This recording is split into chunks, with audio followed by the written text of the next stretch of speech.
16 hours, huh? You know, I had this whole like grand idea of making this motivational post about the ban and what it means and the positive outlook on it. But by the time the next day came around, people were blowing me up being like, oh yeah, it's back. Are you going to get on it? Are you going to get on it? Are you going to get on it? I'm like, no, actually, I'm not. Here's why. The lead up, the whole For You page was curated to tell people goodbye, that this is it. This may not be permanent, but this is a goodbye. Get all your affairs in order. Say the last things on your mind with the whole, since we're all gonna die, that whole trend. And then everybody reliving all of these trends and eras of TikTok and just showing the love that they had for this platform, this place that we've had for the last 4 years since COVID, which brings me to this point. We downloaded TikTok because we were in quarantine. We needed a place to escape when we couldn't. And now that we are in a point where we have escaped, we're still on TikTok. So the only gradual thing that is left is to move on. That makes sense? Because then at this point, we're just shackled to this thing. Like we're trauma bonded with TikTok is essentially what's going on. I understand like people build communities, they've had a job, they've made money, all of these different things on TikTok to where now that is their sole focus, but to the consumers of the media, we're shackled to it. There was a video way back that I saw on TikTok where it was like, it would be like some dude with like really frizzy hair, he would come out of the water and then his hair, and then it would just cut, and then it would be like, there you are.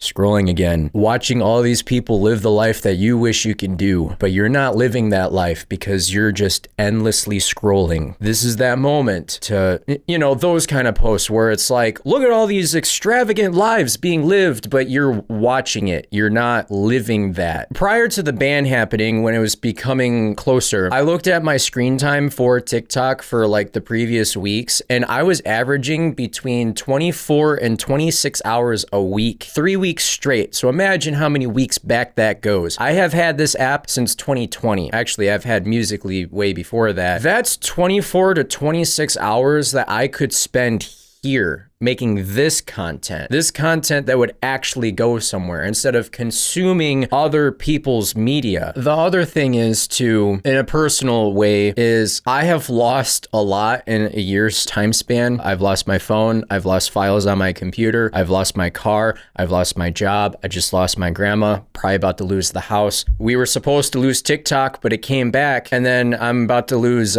Simpsons Tapped Out, which I've had that since 2015. A few other different things, lost friends, but whatever. If the last year has showed me anything, is that change will happen regardless if you want change. So it is better for you to choose to change on your own terms instead of letting others choose for you. So with that, I'm not going on TikTok. As I'm recording this, I have 6 days before I'm 25, and then I would lose the first quarter of my life. What have I done in that time? It's committing, it's keeping my word, it's being what I should be living up to for myself and what I should be for others. Now, I'm not going to sit here and be like, you need to do the same thing.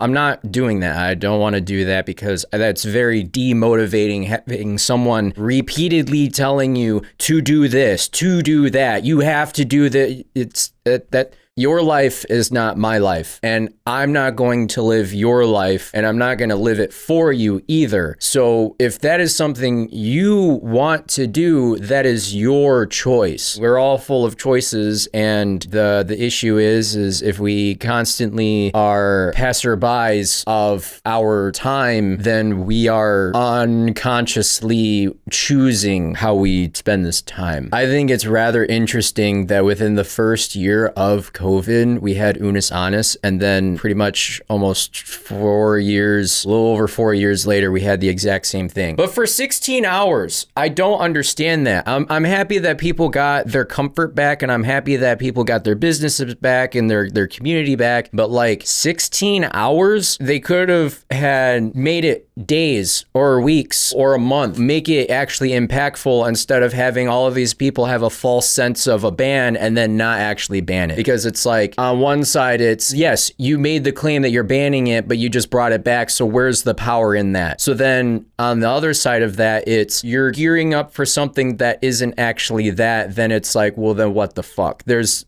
lack of trust in that. And then when it came back, there were issues with the algorithm where it was showing people more people with lower views and the trends weren't there, or it was just the band stuff, or the communities that they were involved in weren't there anymore. And so they think there's a buyout and all this other stuff. That's all speculation. But it's just, my whole thing was when someone would ask me, would I go back if it came back? I had said no, because it would not be the same. We had this huge momentous lead up for an end, and then it came back prematurely. I made my peace and now it's back. And it's kind of almost in the same vein of like, you break up with someone and then they're like, you want some ass? Yeah, all right, we can start dating. It's like, really? So yes, I will not be consuming TikTok as I was. If anything, I would have it on an hour screen time mode, whatever, just so that I can focus on things that I actually need to do, because I can't waste any more time. As much as it pains me, I've come to realize that holding on is no longer helping either of us. The greatest love you can give is to step back and allow someone to find their own path. I've loved you with everything I had, but now I see that what you need is space. Space to grow, to heal, and to figure things out without me clouding your judgment. But I know that sometimes love isn't about staying. It's about knowing when to let go.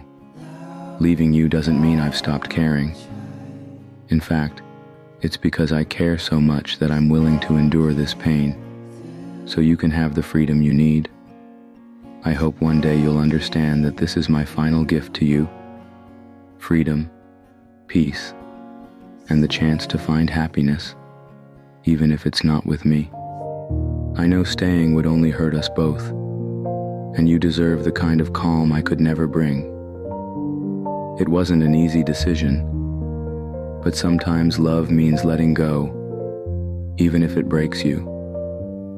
I hope you take care of yourself better than I ever could, because this time I won't be coming back. You'll always be a part of me, but this is where our paths end.